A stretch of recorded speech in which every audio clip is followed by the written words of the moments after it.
মেঘার আব্বু আর আদ্রিয়ান একটা রুমে আছে, যেটা আদ্রিয়ানের সিক্রেট রুম। এই রুমের কথা আদ্রিয়ান, আসাফ, রুশ জানে শুধু। এছাড়া মেঘার আব্বু এই রুমের সাথে পরিচিত হয়েছে কয়েক মাস আগে। মেঘার আব্বু আগে সিক্রেট ওয়ার্ল্ডের মাফিয়া ছিল, কিন্তু নিজের স্ত্রীর আদেশে সে পদ বিচ্ছিন্ন করেছে প্রায় অনেক বছর আগে। কিন্তু তার মধ্যে অনেক শত্রু যুক্ত করেছে, যার জন্য তাকে লুকায়িত থাকতে হয়েছে মেয়েকে নিয়ে। তার জন্য নিজের নামও পরিবর্তন করতে হয়েছে তাকে, কিন্তু লাভের লাভ কিছুই হয়নি। শত্রু দলের লোকেরা তার ঠিকানা পেয়েই গেছে, যার জন্য মেঘার আব্বু আবার নিজেকে লুকায়িত করেছে। কারণ তার ইনফরমেশন পেলেও মেঘার ইনফরমেশন পায়নি, শুধু জেনেছে যে তার একটা মেয়ে আছে, কিন্তু মেয়ের বায়োডাটা কিছুই জোগাড় করতে পারেনি। আর এসব সম্ভব হয়েছে আদ্রিয়ানের জন্য। এসব আদ্রিয়ান নিজেই সবকিছু হ্যান্ডেল করেছে। বাবা, তুমি শুধু শুধু আমার মেয়েটার ওপর রাগ ছাড়ছ। মেঘা আম্মু খুবই অভিমানী, সেটা তুমি এতদিন ঠিকই বুঝেছ। অবশ্য এতে তোমার দোষ নেই। তুমি যেই কাজে গিয়েছিলে সেখানে যদি মেঘার খোঁজ পেত, তাহলে হয়তো জিনিসগুলো আরো ডিফিকাল্ট হয়ে যেত। মেঘার আব্বুর কথায় আদ্রিয়ান সেই দিনের কথা ভাবতে লাগে। মেঘার সাথে যখন রাগ করে ওয়াশরুমে গিয়েছিল, তখনই একটা ফোন আসে আদ্রিয়ানের। ফোন রিসিভ করে জানতে পারে যে প্রায় 500 নারী ও শিশু পাচার হতে চলেছে, যা অলরেডি নাবিকরা জাহাজে করে উত্তরপ্রদেশে নিয়ে যাচ্ছে। এতে আদ্রিয়ানের চিন্তার প্রকোপ বেড়ে গেল। যেভাবেই হোক তাদেরকে উদ্ধার করতে হবে। দেশে হলে পাচারের ব্যাপারটা আটকাতে পারত, কিন্তু এটি দেশের বাইরে অলরেডি চলে গেছে, যার জন্য ব্যাপারটা অনেক কঠিন হয়ে পড়বে। তাই তো তাড়াহুড়ো করে তাড়াতাড়ি অফিস গেট আপে তৈরি হয়ে বেরিয়ে গেল। এরপর সারাদিন সেটা নিয়ে ব্যস্ত থাকাতে মেঘার খোঁজ নিতে পারেনি। সন্ধ্যায় যখন আদ্রিয়ান আসে, তখন খুব উগ্র মেজাজেই ছিল, কারণ কোনো মতেই পাচারকারীদের সঠিক ইনফরমেশন কালেক্ট করতে পারেনি, যার জন্য তাকে ইমার্জেন্সি লন্ডনে যেতে হবে। ওখানে গেলেই কাজ হবে, কারণ তার শক্তিশালী দল ওখানে ছড়িয়ে আছে। সবাইকে এখন বাংলাদেশে আনা সম্ভব না, আর এখানে এনেও খুব একটা লাভ হবে না, উল্টো সময় লস হবে। তাই তাড়াতাড়ি সে রাতের 8টার ফ্লাইটে রুশ ও তার দলের মেম্বারদের নিয়ে লন্ডন রওনা দেয়। অবশ্য দাদিমা আর মেঘার দেখাশোনার জন্য আসাফকে রেখে যায়, আর মেঘাকে তেমন কিছু বলে আসেনি, কারণ সে সময়টা তার হাতে ছিল না। পরে এসে না হয় মেঘাকে সব বুঝিয়ে বলবে, এমন ধারণা নিয়ে এসে লন্ডন যায়। আর ওখানে গিয়ে অনেক ব্যস্ত হয়ে পড়ে। প্রায় 6 দিনের মাথায় সে তার পরিকল্পনায় উত্তীর্ণ হয়, আর এতে মেঘার আব্বু নিখুঁত অবদান রাখে। কিন্তু যখন সে সব ঠিকঠাক করে দেশে ফিরল, তখন মেঘার এরূপ পরিবর্তন দেখে পুরো পাগলের মতো হয়ে গেল। মেঘা যখন অজ্ঞান ছিল, তখন মনে হচ্ছিল আদ্রিয়ানের পুরো শরীরে কেউ কাটা দিয়ে দিয়েছে, কারণ মেঘার চেহারা ও শরীরের অবস্থা খুব খারাপ ছিল। আদ্রিয়ান চিৎকার করে যখন মেঘাকে ডাকছিল, তখন মেঘার কোনো সাড়া পাচ্ছিল না। আদ্রিয়ানের চিৎকারে দাদিমা এসে মেঘার এরূপ অবস্থা দেখে তাড়াতাড়ি আদ্রিয়ানকে বলল হসপিটালে নিয়ে যেতে। এরপর হসপিটালে গিয়ে ডক্টর রোমানার আন্ডারে এই চিকিৎসা দেওয়া হয়। এর মধ্যে আদ্রিয়ানকে কিছু কড়া কথাও শুনিয়ে দেয়, কারণ উনি বারবার বলেছিল যাতে মেঘা খালি পেটে তেমন না থাকে, কারণ মেঘার খাদ্যনালীতে সমস্যা আছে। যদি সে অভুক্ত থাকে বা খাবার অল্প খায়, তাহলে এই ব্যথা ক্রমশই বাড়তে থাকবে, আর তাতে খাদ্যথলি ব্লাস্ট হওয়ার সম্ভাবনা আছে। মেঘা ছোট থেকে কম খেত, যার জন্য তার খাদ্যনালী আস্তে আস্তে চিকন হতে থাকে। এই সমস্যার কারণে মেঘার খাবারের প্রতি অনীহা আসে, আর এতেই সে অসুস্থ হয়ে পড়ে। মেঘার আব্বু চিকিৎসা করানোতে সুস্থ হলেও খাবারটা সে অল্প অল্পই খেত। হঠাৎ হঠাৎ সমস্যাটা দেখা দিলেও অনেক বছর সে সমস্যার সম্মুখীন হয়নি, কিন্তু হঠাৎ করেই আবারও সে সমস্যা দেখা দিয়েছে, যার জন্য আদ্রিয়ান সেটি চিকিৎসাও করে যাচ্ছিল মেঘার অগোচরে। অনিয়ম করলে এই সমস্যাটা বাড়বে, আর এতে মেঘার লাইফ রিস্কও হয়ে যাবে। এসব কিছুই আদ্রিয়ান ও মেঘার আব্বু জানা, কিন্তু এই মেয়ে নিজের এই অবস্থা যে করবে তার কোনো ধারণাই ছিল না। আদ্রিয়ান চোখ মুখ শক্ত করে মেঘার যে রুমে চিকিৎসা চলছে সেখানের একপাশে দাঁড়িয়েছিল, হাত মুষ্টিবদ্ধ করে। চোখগুলো রক্তিম হয়েছিল, মনে হচ্ছিল চোখের পলক পড়লে অশ্রুগুলো গড়িয়ে পড়বে। মেঘার আব্বু খবর পেয়ে তৎক্ষণাৎ ছুটে আসে। এরপর আদ্রিয়ানকে এভাবে দাঁড়িয়ে থাকতে দেখে পেছনে গিয়ে দাঁড়ায়। এরপর কাঁধে হাত রাখলে আদ্রিয়ান পিছু ফিরে এক পলক তাকে দেখে, আবার মেঘার দিকে তাকায়, যে এই মুহূর্তে ঘুমের ইঞ্জেকশনের প্রভাবে গভীর ঘুমে আচ্ছন্ন। ভেতর থেকে একটা দীর্ঘশ্বাস ফেলে চোখ বন্ধ করে, আবার খুলে তাকায় মেঘার দিকে। শ্বশুর আব্বু, আপনার মেয়ে কাজটা ঠিক করেনি, সে তো জানে, তার জানটা আমার মধ্যেই সীমাবদ্ধ। তাহলে সে কিভাবে আমাকে মারার জন্য উতলা হয়ে উঠেছে? এইরকম চলতে থাকলে হয়তো একদিন সে আমাকেই হারাবে। তখন বুঝবে যে প্রিয় মানুষের ব্যথার যন্ত্রণা কতটুকু ভয়ানক। স্নিগ্ধ এইসব বলে আজিয়ান যখন পিছু ফিরে বেঞ্চে বসতে যাবে তখনই মাথাটা চক্কর মারে। এতে পা দুটো এলোমেলো হওয়ার দরুন পড়ে যেতে নিলে মেঘার আব্বু তাড়াতাড়ি ধরে ফেলে, কিন্তু ততক্ষণে আজিয়ান তার সেন্স হারায়। এত প্রেশার ছেলেটা সামলাতে পারলেও এখন তার শরীরটা আর সামলাতে পারলো না। মেঘার আব্বু তাড়াতাড়ি ডক্টর ডেকে কেবিনে নিয়ে যায়। এরপর চেক করে দেখে সুগার বিপি দুটোই বাড়তি। চিন্তায় তেমন কোনো কারণ নেই, একটু পরে জ্ঞান ফিরবে, আর জ্ঞান ফিরলে কিছু খাইয়ে দেওয়ার জন্য বলে গেল। আজিয়ানের জ্ঞান ফিরলে মেঘার আব্বু জোর করে কিছু খাইয়ে দিল। এরপর আজিয়ানকে রেস্ট করতে বললে সে বলল সে এখন ঠিক আছে। তারপর তাড়াতাড়ি আবার মেঘার কেবিনে গিয়ে ভেতরে ঢুকে দেখলো মেঘার হাতে স্যালাইন লাগানো। মেঘার শরীর অতিরিক্ত দুর্বল থাকায় স্যালাইন দেওয়া হয়েছে। আজিয়ান আস্তে আস্তে মেঘার কাছে গিয়ে বসে। এরপর ডান হাতটা আলতো করে ধরে হাতের মুঠোয় নিয়ে উষ্ণ ঠোঁটের ছোঁয়া দিল। এরপর মেঘার দিকে পলকহীনভাবে তাকিয়ে চোখের তৃষ্ণা মিটালো। মেঘার আব্বু বাইরে থেকে এই দৃশ্য দেখে চোখের অশ্রু মুছল। তার মেয়েটা ভাগ্য করে এমন একজন জীবন সঙ্গী পেয়েছে। মেঘার আব্বু দরজা থেকে সরে গিয়ে অন্য জায়গায় বসলো। এভাবে এই রাতটা পার হলো। আজিয়ান সম্মিত ফিরল মেঘার আব্বুর ডাকে। আদ্র, তুমি আর আমি একই বাড়িতে, তাই তোমার কাজের জিনিসগুলোতেই মেঘা মামুনি কিন্তু এসব কিছুই বুঝবে না, কারণ আমি কখনোই তাকে এইসব সম্পর্কে অবগত করিনি। কিন্তু হ্যাঁ, সেলফ প্রোটেকশন হিসেবে তাকে কিছু ট্রেনিং করিয়েছি, কিন্তু ফুল ট্রেনিং তার শরীর নিতে পারেনি, যার জন্য সবসময় তার জন্য চিন্তা থাকতো। এর জন্য যখন তুমি আসলে তখন আমার মনে হলো আমার মেয়ের জন্য উপযুক্ত কারোর জন্য রক্ষা কবচ হিসেবে পেয়েছে। এখন আমার কিছু হলে চিন্তা নেই, তুমি সব সামলিয়ে নেবে। মেঘার আব্বু এরূপ কথাতে আজিয়ান রাগী দৃষ্টিতে তাকালো তার দিকে, আর এরূপ তাকানোতে আলতাফ মুচকি হাসে। এরপর আজিয়ানের মাথায় হাত বুলিয়ে নিজেকে শান্ত করতে বলে। এরপর বেরিয়ে গেল সেই রুম থেকে। আজিয়ান নিজেকে কিছুক্ষণ সামলালো। এরপর সেও বের হয়ে গেল। মেঘার ওষুধ খাওয়ার সময় হয়ে গেছে। আজিয়ান খাবারের ট্রে নিয়ে রুমে ঢুকে দরজা লক করে দিল। এরপর খাবারের ট্রে মিনি টেবিলে রেখে মেঘার কাছে গিয়ে বসে। শরীর আগে থেকে শুকিয়ে গেছে, চোখের নিচে কালো দাগ পড়াতে মুখের অবস্থাও কেমন যেন মলিনতা ধারণ করেছে। আজিয়ান মেঘার পাশে বসে ঘন একটা নিঃশ্বাস ফেলল। এরপর মেঘার মাথায় হাত বুলিয়ে আস্তে করে ডাকতে লাগে। তো পড়ি, এই পড়ি, অনেক ঘুমিয়েছ তো, এখন উঠো তো সোনা। পড়ি, কি ব্যাপার? আজিয়ানের আলতো স্পর্শকাতর ডাকে মেঘার ষষ্ঠ ইন্দ্রিয় ধীরে ধীরে সজাগ হলো। এরপর চোখ খুলে সামনে তাকিয়ে আজিয়ানকে ঝাপসা চোখে দেখল। শরীর দুর্বল থাকায় আবারও চোখটা বন্ধ করে ফেলল। এরপর আবার যখন ধীরে ধীরে চোখ খুলল তখন এক অস্বাভাবিক কাণ্ড ঘটল তার সাথে। কি হয়েছে বোঝার জন্য কয়েক সেকেন্ড সময় লাগলো, কিন্তু যখন বুঝতে পারলো তখন আজিয়ানকে সরানোর ব্যর্থ চেষ্টা করলো। কিন্তু মেঘার দুর্বল হাতের আক্রমণে আজিয়ানকে সরাতে পারলো না। উল্টো আজিয়ান আরো গভীরভাবে ছুঁতে লাগলো, আর সেই ছোঁয়ার মধ্যেই মেঘার হার মেনে তার সাথেই রেসপন্স করতে লাগলো। সব মান অভিমান ভেঙে গেল সেই বৈধ প্রণয়াসক্ত স্পর্শে। দীর্ঘক্ষণের আলিঙ্গন শেষ হলে মেঘা কান্না করতে লাগলো আজিয়ানের বুকে। চোখের অশ্রু যুগল বেয়ে পড়তে লাগলো আজিয়ানের লোমশ বুকে। হেঁটে আজিয়ান মেঘাকে কাঁদতে দিল, কারণ একটু বেশি কষ্ট দিয়ে ফেলেছে ছোট্ট জানটাকে। জান, এখন তো কান্না করার মতো কিছুই করিনি। যখন কান্না করার কথা ছিল তখন তো নিজেকে সামলিয়েছ।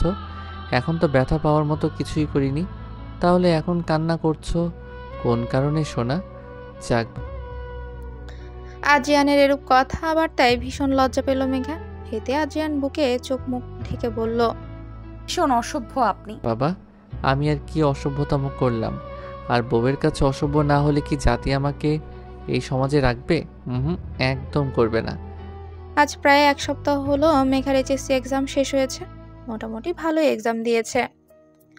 এতে আজিয়ানের পরিশ্রম ছিল প্রচুর। খুনসুটি সংসারে অনেকগুলো মাস চোখের পলকেই কেটে গেল। আজ আজিয়ানের জন্মদিন। সে উপলক্ষে মেঘা আজিয়ানের পছন্দের রেড ভেলভেট কেক তৈরি করছে, তাও নিজ হাতে। সাথে দাদিমাও আছে হেল্প করার জন্য, কিন্তু মেঘা কোনো মতেই দাদিমাকে হেল্প করতে দিচ্ছে না। সে নাকি একাই সব করবে। কেক যখন তৈরি হলো তখন তা ডিপে রেখে রান্নার কাজে মনোযোগী হলো। মেঘা যখন মাছের স্টু অর্ধ রান্নার মাঝে কড়াইয়ের ঢাকনা খুললো, সাথে সাথে মাছের ঘ্রাণটা তার নাকে রন্ধ্রে গিয়ে পেট গুলিয়ে বমি চলে আসে। সাথে মুখে হাত দিয়ে বেসিনে গিয়ে বমি করে দিল। কিছুক্ষণ বমি করে মুখ মুছে পেছন ফিরে দেখলো কেউ আছে কিনা। পুরো কিচেন খালি থাকায় স্বস্তির নিঃশ্বাস ফেলল। দাদিমা এতক্ষণ এখানে থেকে হাঁপিয়ে উঠেছিল, তাই নিজের ঘরে গিয়ে আপাতত রেস্ট নিচ্ছে। মেঘা তাড়াতাড়ি মাছের স্টু তৈরি করলো টিস্যু নাকের মধ্যে ঢুকিয়ে। এরপর ঘড়ির মধ্যে দেখলো আজিয়ানের আসতে তেমন সময় আর বাকি নেই, তাই তাড়াতাড়ি কাজ শেষ করে গোসল করতে রুমে গেল। শরীর ঘামে একদম নাজেহাল অবস্থা। আজ মেঘা আজিয়ানের মতো করেই সাজবে, যা দেখে আজিয়ান হয়তো ভেবেই লজ্জায় মুখ রক্তিম হয়ে গেল। হঠাৎ করে কিছু মনে পড়াতে তাড়াতাড়ি ওয়াশরুম থেকে বের হয়ে ফোন নিয়ে আজিয়ানকে একটা মেসেজ দিল। এরপর খুশি খুশি আবার ওয়াশরুমে ঢুকলো। সময় মতো সবকিছু হলেই হলো। কিছুদিন আগে আজিয়ান মেঘাকে ফোন কিনে দিয়েছে, আর এই ফোন পেয়ে মেঘা প্রচন্ড খুশি হয়। আগের ফোনটা আজিয়ান তাকে ফেরত তো দেয়নি, সাথে কোনো ফোন ব্যবহারও করতে দেয়নি, যার পরিপ্রেক্ষিতে নতুন ফোন পেয়ে এসে ভীষণ খুশি। আজিয়ান মাত্রই বাড়ির সামনে এসেছে। ড্রাইভার যখন আজিয়ানকে ডেকে বলল যে তারা পৌঁছে, তখন আজিয়ান ফোন থেকে চোখ সরিয়ে বাইরে তাকিয়ে দেখলো তারা চলে এসেছে। এরপর ফোনের দিকে দেখলো মেঘার একটা ছবি, যেটাতে এতক্ষণ ধরে দেখছিল। মেঘার মেসেজ সে কিছুক্ষণ আগেই দেখে। সেখানে আজিয়ানকে জরুরিভাবে ডাকা হয়েছে। ইম্পর্টেন্ট একটা মিটিং ছিল, যেটা ক্যান্সেল করে তাড়াতাড়ি চলে এসেছে। গাড়ি দরজা একজন গার্ড এসে খুলে দেয়। আজিয়ান বের হয়ে তাড়াতাড়ি বাড়িতে ঢুকে। এখন রাতের প্রায় 9টা। বাড়িতেই ঢুকে দেখে বাড়িটা কেমন নীরব হয়ে আছে। সে অন্যদিকে না তাকিয়ে সোজা নিজের রুমে চলে গেল। এরপর যখন রুমে ঢুকলো তখন দেখলো পুরো রুমটাই খালি। চারপাশে খুঁজেও যখন মেঘার কোনো হদিশ পেল না, তখন কপাল কুঁচকালো। হঠাৎ করে ড্রেসিং টেবিলের মিররের মধ্যে কিছু একটা লাগানো দেখলো। সামনে গিয়ে পেপারটা নিয়ে দেখলো মেঘার হাতের কিছু লেখা। এই যে আদ্র, আপনি কিন্তু দিন দিন বেখেয়ালি হয়ে যাচ্ছেন, সেটা কি আপনি জানেন? আর বেখেয়ালি করে যে আমার ওই হৃৎপিণ্ডে কাঁপন সৃষ্টি করান, সেই খেয়াল কি আছে আপনার? একদম নেই। এই ছোট্ট মেয়েটা আপনার আশায় কতক্ষণ বসেছিল, কিন্তু আসলেন এখন মহারাজা। এখন সেসব কথা বাদ। বেডের উপর দেখেন একটা পাঞ্জাবি রাখা আছে, তাড়াতাড়ি ফ্রেশ হয়ে তৈরি হয়ে ছাদে চলে আসেন। সময় 15 মিনিট, কিন্তু এর বেশি হলে দেখবেন আমি কি করি। লেখাগুলো শেষে কয়েকটা চোখ গরম করা ইমোজি আঁকাবাঁকা ছিল। আজিয়ান মেঘার এরূপ লেখা দেখে মুচকি হাসলো। দিন দিন মেঘা আজিয়ানকে যেভাবে আসক্ত করছে, এতে মনে হয় আজিয়ান একদিন মেঘার মধ্যে বিলীন হয়ে যাবে। মেয়েটা দিন দিন তার প্রতি এমনভাবে আসক্ত হচ্ছে যে আজিয়ান এতে খুশি হওয়ার বদলে প্রচন্ড অবাক হচ্ছে। মেয়েটা মনে হয় আজিয়ানের অঙ্গে অঙ্গে একদম মিশে বিলীন হয়ে গেছে, আর এর থেকে ছাড়া পাওয়া প্রচুর কঠিন। সে ছাড়া পেতেও চায় না, মিশে থাকতে চায় আজীবন। এরপর পত্রটি নিজের কোটের পকেটে রেখে ওয়াশরুমে গেল গোসল সেরে নিতে। 12 মিনিটের মধ্যে তাড়াতাড়ি তৈরিও হয়ে নিল। এরপর ছাদে যাওয়ার উদ্দেশ্যে বের হলো। সিঁড়িতে খুব সুন্দর করে দিয়াবাতি জ্বালানো, প্রত্যেক দিকে চারপাশে গোলাপের পাপড়ি ছড়ানো। সেসব দিয়া থেকে খুব সুন্দর একটা সুগন্ধ ভেসে বেড়াচ্ছে চারপাশে। এসব দেখতে দেখতে আজিয়ান ছাদে পৌঁছে গেল। ছাদে পৌঁছাতেই দেখলো ছাদটা কালো সাদা সংমিশ্রণে সাজানো। এরপর সামনে এগিয়ে দেখলো ছাদে তেমন কেউ নেই। হঠাৎ করে কিছুর আওয়াজ হলো। সাইডে তাকিয়ে দেখলো একটা বড় পর্দা, যাতে দৃশ্যমান হচ্ছে আজিয়ানের কিছু ছবি। যখন ছবিগুলো দৃশ্যমান হচ্ছিল তখন স্লো মোশনে মিউজিক অন করা হলো। সাথে মাইক দিয়ে কেউ পর্দার পেছনে দাঁড়ালো। क्या खूब रब ने किया, बिन मांगे इतना दिया, वरना है मिलता कहाँ हम काफिरों को खुदा। নিজে দায়িত্বে শুনে নিন। মেঘার গান এতক্ষণ মুগ্ধ হয়ে আদ্রিয়ান শুনছিল, আর গানের তালে তালে পর্দায় আদ্রিয়ানের পরিবার আর মেঘার সাথে তোলা অনেক ছবি প্রকাশ পেয়েছে। সাথে ছিল কিছু সুন্দর সুন্দর মোমেন্টের ছবি। এরপর মেঘা গান শেষ করে আদ্রিয়ানের কাছাকাছি আসে। মেঘা আজ আদ্রিয়ানের সাথে মিলিয়ে কালো জর্জেটের শাড়ি পরেছে, সাথে চুলগুলো সুন্দর করে খোপা করা, আর হালকা মুখে প্রসাধনী দিয়ে সাজ। এটাতেই যেন খুব সুন্দর লাগছে। আদ্রিয়ান আজ মেঘার সাথে মিলিয়ে পাঞ্জাবি পরেছে। এসব মেঘাই পছন্দ করে আনিয়েছে। মেঘা আদ্রিয়ানের দিকে মুগ্ধ দৃষ্টিতে তাকিয়ে আছে। আদ্রিয়ানকে একটু নিচু হতে বলল মেঘা। আদ্রিয়ানও মেঘার কথা মতো নিচু হলো। মেঘা বলল, শুভ জন্মদিন আমার প্রিয় প্রেমিক পুরুষ। মেঘার এরূপ উইশে আদ্রিয়ানের মন হঠাৎ করে পুলকিত হলো। মেঘা আদ্রিয়ানের মাথার দুপাশে হাত দিয়ে মেঘার দিকে একটু নিচু করলো। এরপর একটু উপর হয়ে আদ্রিয়ানের কপালে উষ্ণ ঠোঁটের স্নিগ্ধ পরশ দিল। আদ্রিয়ান চোখ বন্ধ করে প্রেয়সীর পরশ উপভোগ করলো। এরপর আদ্রিয়ান যখন চোখ খুলে তখন দেখে মেঘা সামনে দাঁড়িয়ে মুচকি হেসে আকাশে তাকাতে বলল। আদ্রিয়ান যখন আকাশের দিকে তাকালো তখন অনেক বাজি আকাশের মনোরমভাবে ঝলকাতে লাগলো। যখন সেগুলো একসাথে মিলিত হলো তখন সেখানে কিছু ইংলিশ ওয়ার্ড দৃশ্যমান হলো।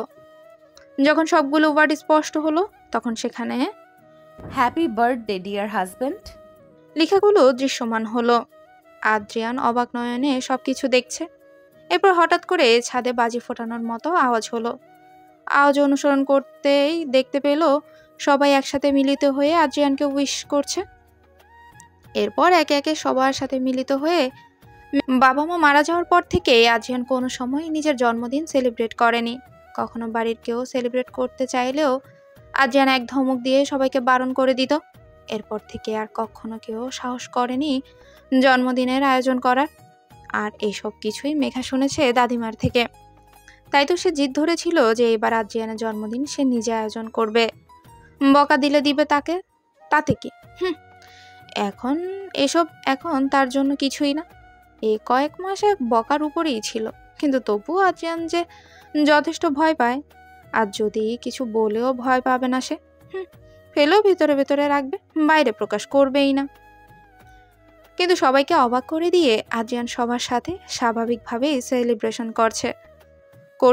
তার মানে মেঘার কাজে রাগ করেনি, এসব ভাবছিল আর সবার জন্য কোল্ড ড্রিঙ্কস সাজাচ্ছিল।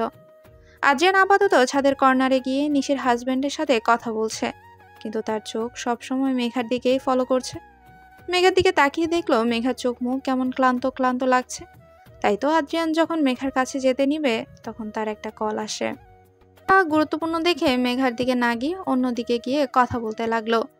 এদিকে মেঘা আদ্রিয়ানকে জুস দিতে এসে দেখে আদ্রিয়ান কোনো দিকে নেই। তাই সব জায়গায় যখন খুঁজে পেল না তখন দেখলো আদ্রিয়ান গাছের সাইডে দাঁড়িয়ে ফোনে কথা বলছে। হয়তো কোনো ইম্পর্টেন্ট কল এসেছে। তাই সে আর সেদিকে না গিয়ে নিশি আর তন্নির সাথে আড্ডায় যোগ দিল। সাথে দাদিমাও ছিল। রাত তখন 12টা। একে একে সবাই ঘুমানোর জন্য নিচে নামতে লাগলো। মেঘও যখন ছাদের দরজার দিকে যাবে তখনই একটা হাত তাকে টেনে দেয়ালের সাথে মিশিয়ে নিল। হঠাৎ এমন হতে মেঘা খুব ভয় পেল, কিন্তু ব্যক্তিটা কে বুঝতে বেশিক্ষণ সময় লাগলো না। হঠাৎ এভাবে টেনে নেওয়া কি হলো? এই লোকটা একটু বেশি বেশি করে। মেঘা চোখ খুলে সামনে তাকিয়ে দেখলো আদ্রিয়ান মোহনীয় দৃষ্টিতে তার দিকে তাকিয়ে আছে। এই তাকানোতে মেঘার হৃৎপিণ্ড কেমন একটা অনুভূতি হতে লাগলো। আদ্রিয়ানের দৃষ্টিতে বেশিক্ষণ তাকিয়ে থাকতে পারে না, তাই তো মেঘা দৃষ্টি নিচের দিকে করে নিল। আদ্রিয়ান মেঘার সরল দৃষ্টিগুলো উপভোগ করলো। এরপর মেঘা থুতনিতে ধরে নিজের দিকে ফিরালো। নিজেকে এখন পৃথিবীর সর্বোচ্চ সুখী ব্যক্তি মনে হয় স্নিগ্ধপরী। জীবনের এতগুলো বসন্ত নীলাশাই কেটেছে, কিন্তু যখন থেকে তুমিময় বসন্ত প্রকট হয়েছে তখন থেকে প্রত্যেক সায়াহ্ন প্রহরগুলো তাল মিলিয়ে তুমিময় বসন্ত ছড়িয়ে পড়ছে। কি এমন আছে তোমার মধ্যে বলো তো, যে বসন্তের ছোঁয়া গভীর থেকে গভীরে যাচ্ছে? আদ্রিয়ানের রূপ কথাতে মেঘার চোখে অশ্রু চলে আসে। আদ্রিয়ান তাকে এতটা স্পেশাল করেছে প্রতি মুহূর্তে যে তাকে মাঝে মাঝে মনে হয় মেঘার ভালোবাসা কম পড়ছে আদ্রিয়ানের জন্য। আরো বেশি কিছু দিতে চায় সে আদ্রিয়ানকে। সে সর্বোচ্চ দেওয়ার চেষ্টা করেও কিন্তু তবুও মনে হয় কোনো কিছু কমতি রয়ে গেছে। আদ্র, একটা কথা জিজ্ঞেস করব? মেঘার কথায় আদ্রিয়ান মাথা নাড়িয়ে সম্মতি দিল। মেঘা এত কেন ভালোবাসেন আমায়? কেন এত আসক্ত হলেন আমার প্রতি? আমি যে এতটা সুখ পাওয়ার যোগ্য না, কেন এত ব্যাকুল আপনি আমার প্রতি? বলুন আদ্র। আদ্রিয়ানের গালে হাত দিয়ে অশ্রুযুক্ত চোখে উক্ত প্রশ্নগুলো করল। আদ্রিয়ান মেঘার এরূপ কথায় মুচকি হেসে বৃদ্ধা আঙ্গুল দিয়ে অশ্রুগুলো মুছে দিল। এরপর মেঘার চোখের পাতায় শুষ্ক ঠোঁটের ছোঁয়া দিল। এই প্রশ্নগুলোর বিশ্লেষণ দেওয়া যে বড্ড কঠিন স্নিগ্ধপরি। ভালোবাসা যে প্রকাশের বিষয় না, ভালোবাসি বললেই তো আর ভালোবাসা হয় না, তাই না? তাই কখনো এসব প্রকাশ করে ভালোবাসাকে নিচু করব না, কিন্তু প্রতিটি কর্মকাণ্ডে বোঝাবো যে কতটা গভীর এই ভালোবাসার অনুভূতিগুলো। যত দিন যাবে তার গভীরতা ধীরে ধীরে বাড়বে।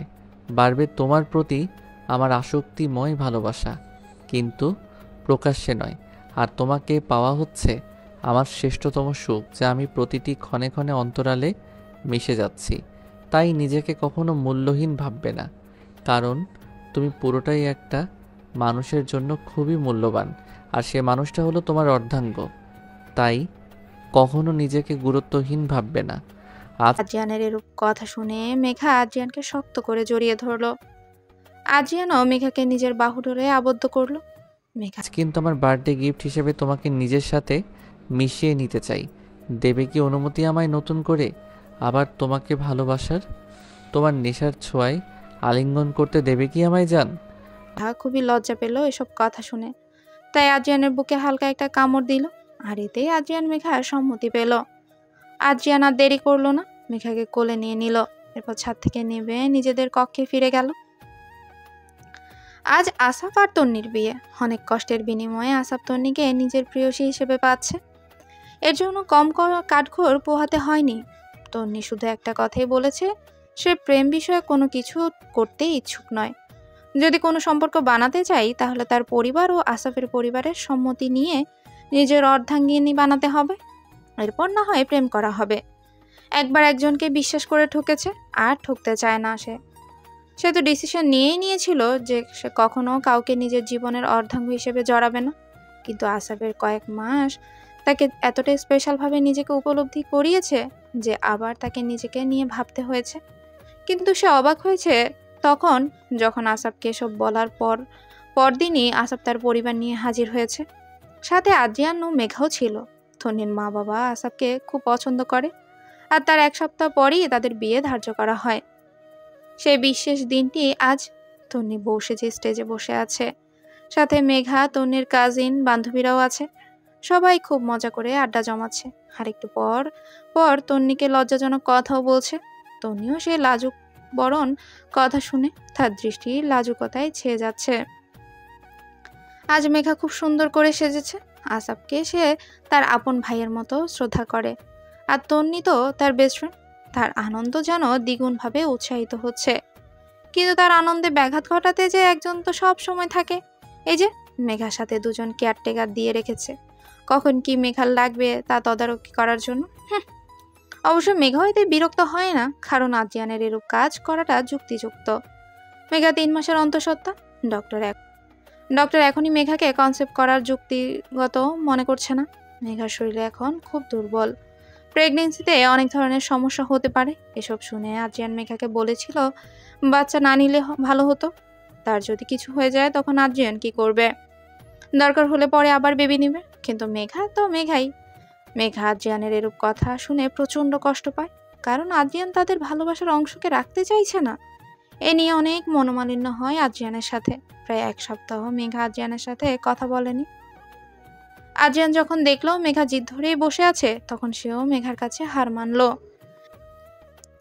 কিন্তু শর্ত দিল, আদ্রিয়ান যেসব নিয়ম অবলম্বন করতে বলবে সেসব যাতে মেঘা মেনে চলে।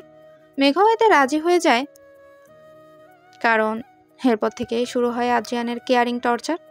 এই করো না, ওই করো না, এইটা খেও না, ওইটা খাবে না। উফ, এত কিছু মেনটেন করতে হচ্ছে যে সে আর কি করবে। কিন্তু তবুও এসবের মধ্যে আদ্রিয়ানের ভালোবাসা যেন আরো বেড়েছে। তন্নি আর আসাফের বিয়েও সম্পন্ন হয়েছে।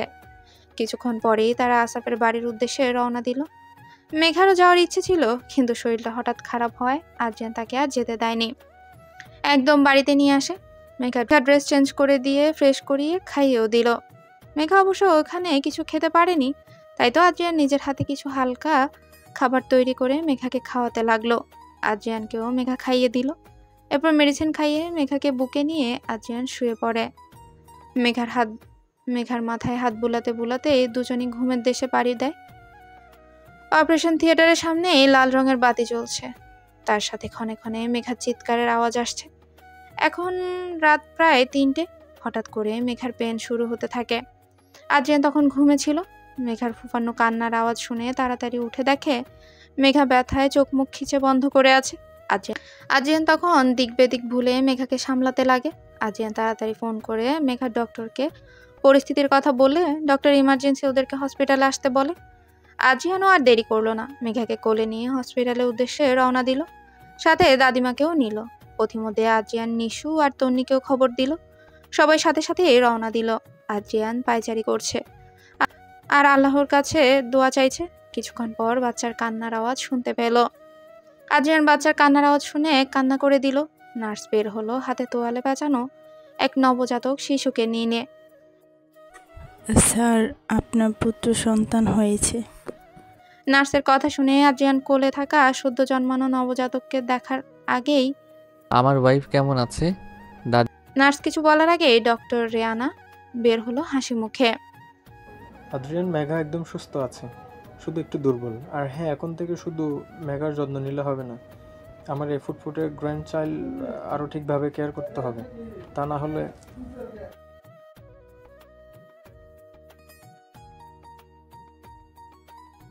ডক্টর রেহানার কথা সম্পূর্ণ হওয়ার আগেই আদ্রিয়ান মেঘার সাথে দেখা করার কথা বললে জানালো যে কিছুক্ষণ পরেই কেবিনে শিফট করা হবে, তখন দেখা করতে পারবে।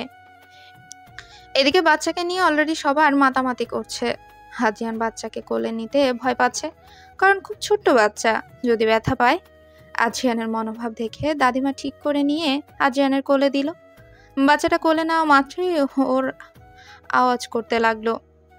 বাচ্চাটা কান্না করতে লাগলো। আদ্রিয়ান দেখলো বাচ্চাটা ঠিক আদ্রিয়ানের মতোই গায়ের রং পেয়েছে, নাক আর চোখ মেঘার মতো হয়েছে। তাকিয়ে থাকতে থাকতে আদ্রিয়ান ফুপিয়ে কান্না করে দিল।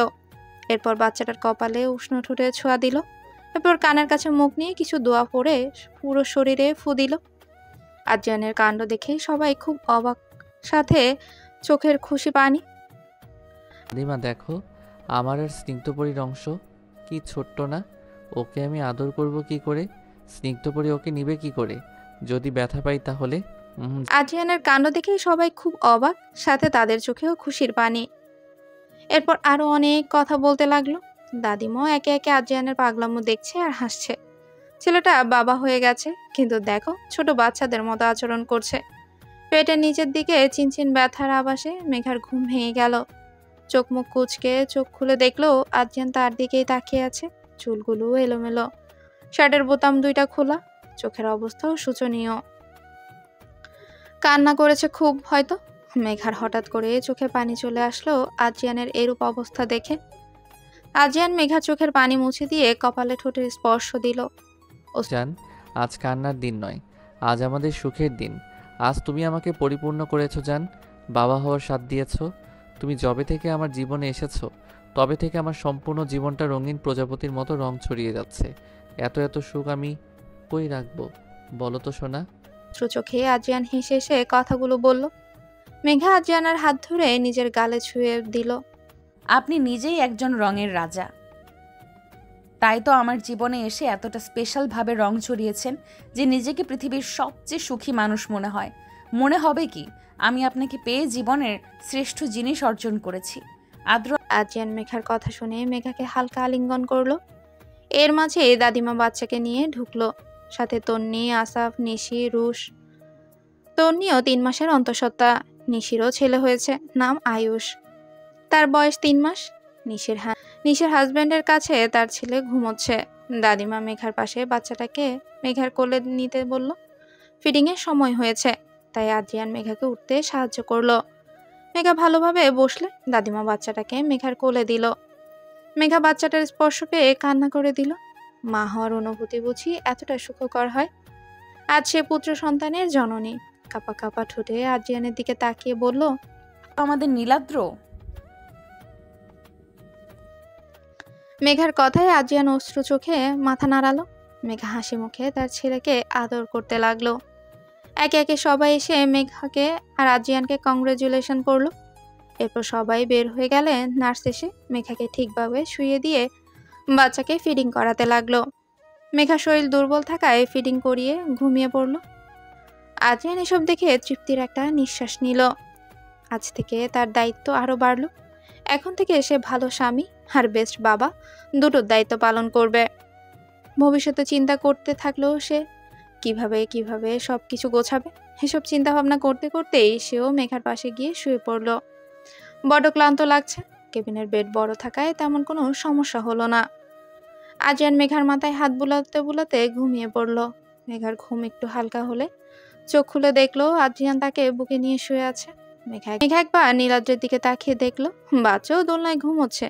মেঘা নীলাদ্রকে এক হাত দিয়ে দোল দিতে লাগলো আর এক হাত দিয়ে আদ্রিয়ানের হাত ধরে রাখলো।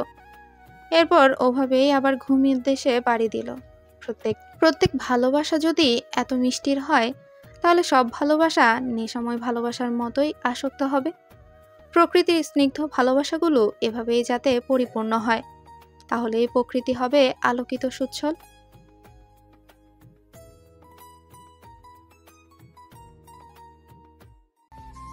এই যে বন্ধুরা, শুনতে পাচ্ছ?